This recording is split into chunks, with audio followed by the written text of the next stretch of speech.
Elvis, o professor.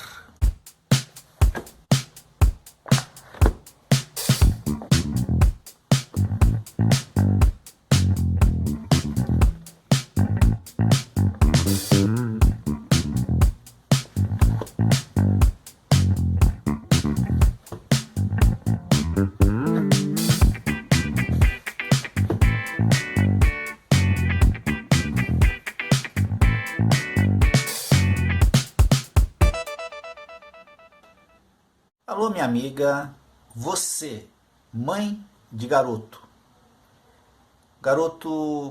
adolescente, dos 15 aos 17 anos, você deixaria seu filho trabalhar com Elvis na estrada, viajando o país de costa a costa, exposto a toda e qualquer tentação do mundo de Elvis?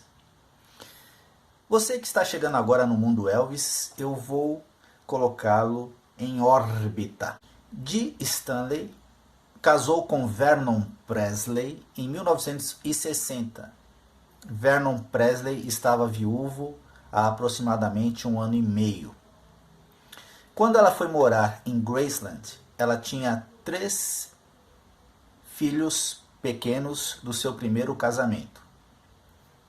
Esses filhos foram criados praticamente pela família Presley. Elvis foi o grande irmão dessas crianças. Na história de hoje, Rick Stanley, uma dessas crianças, está com 16 anos e Elvis quer que ele vá trabalhar na estrada em turnê com ele. Só que sua mãe, Dee Presley, não deseja isso para o seu filho. Os personagens da nossa história de hoje: Rick Stanley e Dee Presley. Como eu tenho feito ao longo desta semana, o texto vem do livro We Love You Tender, dos Stanley. Acomode-se, meu amigo, minha amiga, e vamos ao texto. Rich tinha apenas 16 anos quando Elvis o chamou para trabalhar com ele.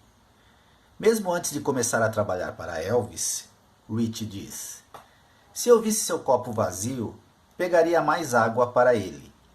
Ele apreciava coisas assim. Era por respeito, porque eu realmente não queria nada. A única coisa que eu desejava era estar ao seu lado. As pessoas costumavam me dizer o tempo todo: por que você o chama de senhor? Afinal, ele é seu irmão. E eu dizia: bem, eu o amo e respeito. Elvis se voltava para quem fazia a pergunta e dizia: é por isso que ele trabalha para mim. Elvis queria Rich por várias razões. Ele era inteligente, dedicado e socialmente hábil. Jovem treinável e apto a apreciar a experiência. Elvis gostava de ter a família por perto, alguém cuja confiança e lealdade cresceu a partir de um relacionamento vitalício. Quando Elvis teve um desentendimento com Richard Davis, seu criado de longa data e assessor pessoal, Rich foi convidado a preencher a vaga. Os olhos de Rich se iluminaram com a possibilidade, mas o queixo de sua mãe caiu. Para começar, ela nunca quis que os meninos passassem muito tempo em Graceland. Agora isso estava levando as coisas longe demais. Dee Presley não era o tipo de mulher que negociava. Ela simplesmente recusou. O que se seguiu foi uma espécie de luta pelo poder intrafamiliar.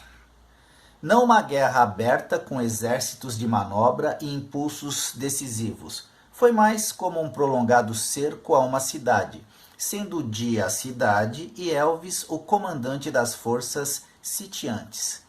Dee não perdeu tempo.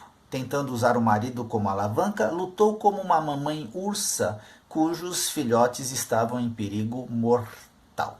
Isso deixou Vernon em uma posição embaraçosa, diz ela. Pedi que ele tentasse mostrar a Elvis como eu me sentia. E Vernon disse a Elvis o quanto eu os queria na escola. Vernon disse: "Por favor, Elvis, não faça isso com Dee. Você sabe como ela é em relação aos garotos." Elvis entendeu, mas ele estava pensando mais em si mesmo do que em mim. Ele sempre se sentiu bem em ter os meninos ao seu redor. Eu estava em menor número. Vernon Presley pode ter tentado interceder em nome de Dee, mas em seu coração, moldado e calejado, por assim dizer, pela experiência de pobreza e depois redimido pela fortuna de seu filho, ele também acreditava que não havia nenhuma educação como a própria vida. Nenhuma sala de aula era melhor do que a rua. Ele também achava que Elvis precisava de Rich e os desejos e necessidades de Elvis eram, para Vernon, sempre fundamentais. No final, o senso de lealdade para com seu filho e sua esposa o deixou dividido, em cima do muro. Certamente não o apoio tático que Dee esperava. Dee virou-se para Priscila. Sila entendeu muito bem, diz Dee. Ela achou terrivelmente cruel levar Rich e implorou a Elvis que não o fizesse. Também não funcionou. O que Elvis Presley queria, ele conseguia. Enquanto o cerco prosseguia e a determinação de Dee enfraquecia, Elvis apareceu à sua porta um dia para ter uma conversa de coração para coração e para dar o golpe de misericórdia. Em seu rosto, ele usava uma de suas expressões mais honestas e sinceras. "Eu realmente o quero comigo, Dee", disse ele, olhando profundamente em seus olhos. "Ele é muito parecido com você." A salva inicial, a lisonja, a pegou completamente desprevenida, como Elvis sabia que seria. "Bem", disse Dee, cruzando as mãos no colo. "Isso é um elogio, Elvis, mas..." Sentindo um ponto fraco nas defesas, Elvis prosseguiu. "Qualquer pessoa que conhece você pode atestar que Rich se parece muito com você. Também possui a mesma personalidade e raciocínio. É por isso que ele vai obter sucesso, porque ele é como você." "Rich vai ser médico, Elvis", ela retrucou, endurecendo. "Eu quero que ele estude medicina. Ele não pode ser desperdiçado. Ele é um intelectual. Ele tem muito a..." "Se você deixar que ele venha comigo", prometeu Presley, "ele terá um professor particular na estrada. Ele terá aulas de Bíblia e eu manterei uma limusine pronta para levá-lo à igreja todos os domingos. Pagarei a ele um bom dinheiro e sempre cuidarei dele, Se ele quiser, eu vou mantê-lo sempre ao meu lado. Ele pode escolher, ou então eu o mandarei para a faculdade." Ele olhou para ela docemente e sorriu. "Eu sempre cuidarei dos seus meninos, Dee. Você sabe disso." Ela ficou calada. Elvis podia ser irresistível quando queria algo, mas ela ainda sabia que isso não era certo. Finalmente ela cedeu pela mesma razão que um pai após uma interminável discussão com a criança. "Eu te conheço muito bem", disse Elvis, abraçando-a. "Eu sei que vai levar tempo, mas se você deixá-lo ir, eu vou provar para você." "Bem, é como se eu estivesse travando uma batalha perdida." Ela suspirou com relutância. "Eu vou confiar em você, Elvis.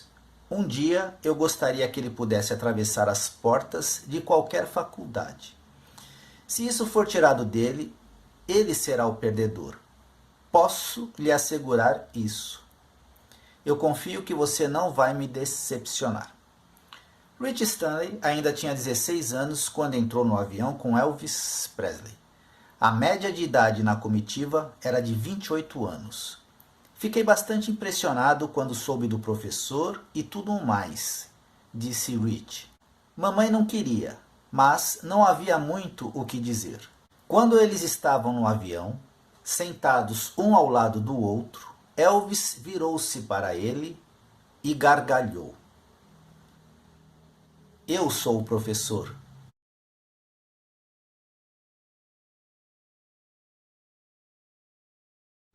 Elvis Forever.